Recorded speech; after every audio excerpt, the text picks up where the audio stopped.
নমস্কাৰ সকলোকে লহৰ কৃষ্ণলৈ স্বাগতম জনাই আজি ষষ্ঠ শ্ৰেণীৰ বাৰ্ষিক পৰীক্ষাত আহিবলগীয়া পাঠসমূহ আৰু প্ৰশ্নবোৰ কেনেকুৱা হ'ব ব্যাকৰণ কি থাকিব তাক আগবঢ়া হৈছে ভিডিঅ'টি আৰম্ভণিৰ পৰা শেষলৈকে চাবা আৰু লাইক কমেণ্ট কৰি কেনে লাগিছে জনাবা আৰু লগতে চেনেলটো যদি নতুন এবাৰ ছাবস্ক্ৰাইব কৰি বেল আইকনটো প্ৰেছ কৰিবা তেতিয়া পৰৱৰ্তী পাঠসমূহ প্ৰশ্নপত্ৰসমূহ লগে লগে লাভ কৰিবা মহপাঠৰ ৰক্ষকঃ ভক্ষকাত পঁচাশীতৰঃ লং লকাৰ ইয়াত লং লকাৰ প্ৰয়োগ হৈছে এই পাঠটোৰ পৰাই তোমালোকৰ বছৰীয়া পৰীক্ষাৰ বাবে এবাৰ আৰম্ভ হ'ব এই পাঠটোত প্ৰথম প্ৰশ্ন আছে প্ৰশ্নোত্তৰখিনি কৰা গতিকে প্ৰশ্নোত্তৰখিনি তোমালোকে ভালদৰে মুখস্থ কৰিব আৰু তাৰ পিছতে দিছে প্ৰশ্ন নিৰ্মাণ কৰা ৰাজহংসাহ সচন্দম বিচৰন্তি স্মঃ ইয়াত বহুতেই পাহৰে যে প্ৰশ্ন নিৰ্মাণ যিহেতু কৰিবলৈ দিয়া হয় গতিকে প্ৰশ্ন নিৰ্মাণ কৰিবলৈ দিলে বাক্যটোৰ শেষত প্ৰশ্নবোধক চিন প্ৰয়োগ কৰাটো নিশ্চিত হ'ব লাগিব যে ৰাজহংসাহ কি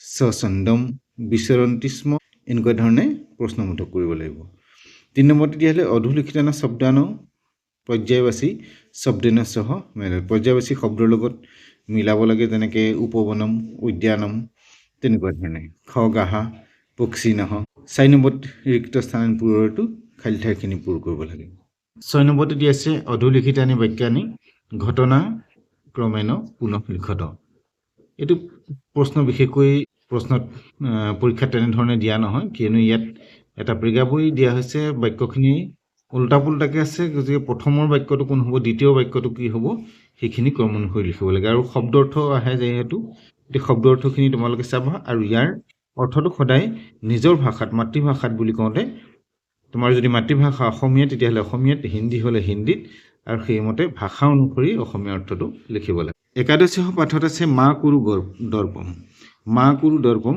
গীতটো তোমালোকে মুখস্থ কৰিব লাগিব ইয়াৰ দুটা পংক্তি বা এটা পংক্তি লিখিবলৈ দিয়া হয় আৰু ইয়াত কোৱা হয় কেনেধৰণেও দিয়া হয় যে প্ৰথম পংক্তিটো লিখা বা শেষৰ পংক্তিটো লিখা গতিকে যেনেধৰণে দিয়া হয় তেনেধৰণে লিখিবলৈ হ'লে তোমালোকে সম্পূৰ্ণ গীতটো মুখস্থ ৰাখিব লাগিব মা কুৰু দৰ্পম মা কুৰু গৰ্বম মা ভৱানী মা নয়সৰ্বম মা ভজ দৈন্যম মা ভজ শোকম মুদিত মনা ভৱ মোদয় লোকম ইয়াত খালী ঠাই পূৰ কৰিবলৈ দিয়া হ'ব পাৰে আৰু অন্য প্ৰশ্নতকৈ বিশেষকৈ গীতটো দুটা খণ্ড লিখা বা এটা খণ্ড লিখা তেনেকুৱা ধৰণে জানিব লাগিব প্ৰশ্নটো তেনেধৰণে দিয়া হৈছে প্ৰথমতে খালী ঠাই পূৰ কৰিবলৈ দিয়া হৈছে তাৰপিছত অধুলিখিতান শব্দানাং বিলুমান শব্দানুলিখিত মিথ্যা তনয় এইখিনি শব্দ শব্দাৰ্থ মেলনং কুৰুত শব্দৰ লগত অৰ্থখিনি মিলাব লাগে সংস্কৃতত উত্তৰ দিব লাগে তাৰপিছতে আছে শব্দাৰ্থ ইয়াত আমি শব্দখিনিৰ অৰ্থ আগত কোৱাৰ নিচিনাকৈ লিখিব লাগিব দ্বাদশ পাঠ বিবেকানন্দ পাঠটোত প্ৰথম কথা হ'ল তোমালোকে বিবেকানন্দৰ বিষয়ে 5টা বাক্য ভাল ধৰণে লিখিবলৈ অভ্যাস কৰিবা তাৰপিছতে প্ৰশ্ন হিচাপে একপদনে উত্তৰত আৰু পূৰ্ণ বাক্যনে উত্তৰত একপদনে উত্তৰত বুলি কওঁতে এটা পদত বা এটা শব্দত উত্তৰ হ'ব পাৰে আৰু পূৰ্ণ বাক্যনে বুলি কওঁতে সম্পূৰ্ণ বাক্যত উত্তৰ হ'ব লাগিব তাৰপিছতে আহিলে প্ৰশ্ন নিৰ্মাণ কৰিব লাগে ৰেখা অংকন কৰা শব্দবোৰ উঠাই পেলাই তাত প্ৰশ্নবোধক শব্দ ব্যৱহাৰ কৰিব লাগে 4 নম্বৰত দিছে পদ পৰিচয় দিব লাগে অৰ্থাৎ পদানী শব্দটো কোন পদৰ পৰা আহিলে কোন বিভক্তিত আছে সেইটো তেনেকৈ ৰামায়ণস্য কৈ দেখুৱাইছে ৰামায়ণ শব্দৰ পৰা আহিলে ষষ্ঠী বিভক্তিত আছে আৰু একবচনত আছে তেনেধৰণে শব্দ আমাৰ কি দিয়া আছে জনকেন গুৰুহু মাতুহু পৰ্বতে সৰ্বেষু শব্দৰূপৰ আধাৰত এইখিনি পদ পৰিচয় কৰিব পৰা যায় ইয়াৰ পাঠ আগবঢ়োৱা হৈছে তোমালোকে চাবা ভিন্ন প্ৰাকৃতিক পদং ৰেখাংকিতং কুৰুতঃ কেইবাটাও শব্দ দিয়া হৈছে তাৰ ভিতৰত মিল নথকা শব্দ কোনটো আছে সেইটো অংকন কৰিবলৈ বা চিনাকি কৰিব লাগে তাৰপিছতে শব্দটো আহিলে ত্ৰয়োদশ পাঠ এই পাঠটো তোমালোকৰ এইবাৰ পৰীক্ষাৰ বাবে দিয়া হোৱা নাই গতিকে এই পাঠটো তোমালোকে জানিবৰ কাৰণেহে দিয়া হৈছে ইয়াৰ পৰা পৰীক্ষাত কোনো মূল্যাংকন কৰা নহয় চতুৰ্দশ পাঠ অহিল্যাবাই হোলকৰ বিষয়ে প্ৰথমেই কৈছোঁ যে প্ৰথম 5টা বাক্য অহিল্যাবাই হোলকৰ বিষয়ে তোমালোকে মনত ৰাখিবা লিখিবলৈ চেষ্টা কৰিবা অহিল্যাবাই হোলকৰ ওপৰত 5টা বাক্য লিখা বুলি প্ৰশ্ন হ'ব পাৰে তাৰপিছতে প্ৰশ্নটো আহিলে একপদন আৰু পূৰ্ণ বাক্যন খালী ঠাই পূৰ কৰা পদ পৰিচয় দিয়া আৰু উদাহৰণ অনুচিত লকাৰ পৰিৱৰ্তন কৰোঁ যেনেকৈ আচিত অতীত কালত আছে শব্দটো, গতিকে তাক অস্থি কৰিছে। অকৰুত কৰোতি, এনেকুৱা ধৰণে তাৰমানে অতীত কালৰ শব্দবোৰ বৰ্তমান কাললৈ আনিব লাগে। লঙত আছে শব্দবোৰ লতলৈ আনিব লাগে। প্ৰয়াগ পাঠটো আছে, প্ৰয়াগ পাঠটোবোৰ তেনেধৰণে বিভিন্ন প্ৰশ্ন আছে।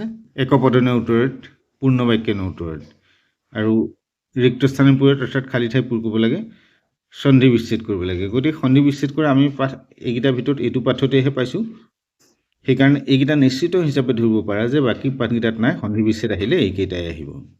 5 নম্বৰ থকা এটা প্ৰশ্ন হ'ল যে তীৰ্থৰাজ প্ৰয়াগস্য বিষয়ে পঞ্চবাক্যানি লিখতো। প্ৰয়াগৰ বিষয়ে 5টা বাক্য লিখিব লাগে। গতিকে পাঠটোৰ মূল প্ৰশ্ন হিচাপে প্ৰয়াগৰ বিষয়ে 5টা বাক্য চাবা, শেষত শব্দ অৰ্থখিনি চাবা। জগদীশ চন্দ্ৰ বসু ষোড়শ পাঠ, একপদনে উত্তৰত এটা শব্দত উত্তৰ দিব লাগে।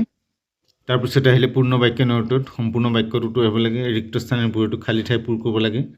আৰু 4 নম্বৰ দিছে অন্তৰ্গত বাক্যাংশ, এই চমখিনি দি আছে, চমখিনিৰ লগত পিছৰ কোনখিনি বাক্য মিলে সেই বাক্যখিনি মিলাব লাগে। বিপৰীতাৰ্থক শব্দ মিলে, বিপৰীত শব্দ ইয়াত দিয়া হৈছে, সেইখিনি মিলাব লাগিব। গতিকে এইটো এটা মন কৰিবলগীয়া যে বিপৰীত শব্দ লিখা এইটো পাঠতেহে কেৱল পোৱা গৈছে। গতিকে আগৰকেইটা পাঠত বিপৰীত শব্দ লিখা প্ৰশ্ন অহা নাই, গতিকে এই প্ৰশ্নকেইটা তোমালোকে ভালকৈ চাব লাগিব। পৰৱৰ্তী পাঠ আহিল উদ্যানম। উদ্যানম পাঠটোৰ অসমীয়া অনুবাদটো ভাল ধৰণে চাবা, তেতিয়া প্ৰশ্নখিনি কৰাত সুবিধা হ'ব। খালী ঠাই পূৰ কৰা আছে প্ৰথমতেই, তাৰপিছত একপদনে উত্তৰে, পূৰ্ণ বাক্যনৰ উত্তৰত প্ৰশ্ন নিৰ্মাণম কৰোঁত। গতিকে প্ৰশ্ন নিৰ্মাণ কৰা প্ৰত্যেকটো পাঠতে প্ৰায়খিনি আছে।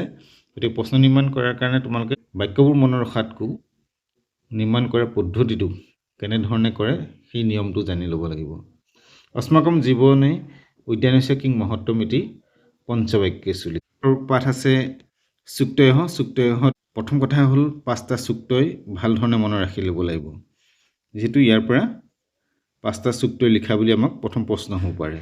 তাৰপিছৰ কথা হ'ল যে ইয়াৰ পৰা খালী ঠাই পূৰ কৰিবলৈও দিয়া হয়, সেইকাৰণে আমি সম্পূৰ্ণ চুক্তইকেইটাই মনত ৰাখিবলগীয়া হয়। অন্য নহ'লেও তোমালোকে 5টা চুক্তই যিকোনো ক্ৰম অনুসৰি যে মনত ৰাখিব লাগিব সেইটো নহয়, যিকোনো 5টা চুক্তই মনত ৰাখি ল'বা। তাৰপিছতে বাকীখিনি খালী ঠাই হ'ব পাৰে, তাৰ বাবেও সাজু হ'ব লাগিব। সংস্কৃতনৰ উত্তৰত আহিলে, শব্দাৰ্থ মিলাবলৈ আহিলে, বিপৰীত শব্দ লিখিবলৈ আহিলে আৰু শব্দাৰ্থ আহিলে। গতিকে এইকেইটা পাঠেই এইবাৰ বছৰেকীয়া পৰীক্ষাৰ বাবে লোৱা হৈছে। তোমালোকে আৰম্ভণিৰ পৰা শেষলৈকে পাঠকেইটা ভাল ধৰণে চাবা। ইয়াৰ পিছতে আমি ব্যাকৰণত ধাতুৰূপ আৰু শব্দৰূপ কি কি আহিব সেইখিনি চাবলৈ। ব্যাকৰণ হিচাপে তোমালোকৰ এইবাৰ দিয়া হৈছে তদ ক্লিবলিংগ আৰু কিম পুলিংগ। ধাতুৰূপ দিয়া হৈছে পা, লিখ আৰু পথ। শব্দৰূপ বা ধাতুৰূপ নাপালে কমেণ্ট কৰি জনাবা। আজিলৈ ইমানতে সামৰিছোঁ। পৰৱৰ্তী নতুন পাঠ লৈ আহিম। চেনেলটো চাই থাকিবা আৰু চেনেলটোত যদি নতুন এবাৰ ছাবস্ক্ৰাইব কৰি বেল আইকনটো প্ৰেছ কৰিবা।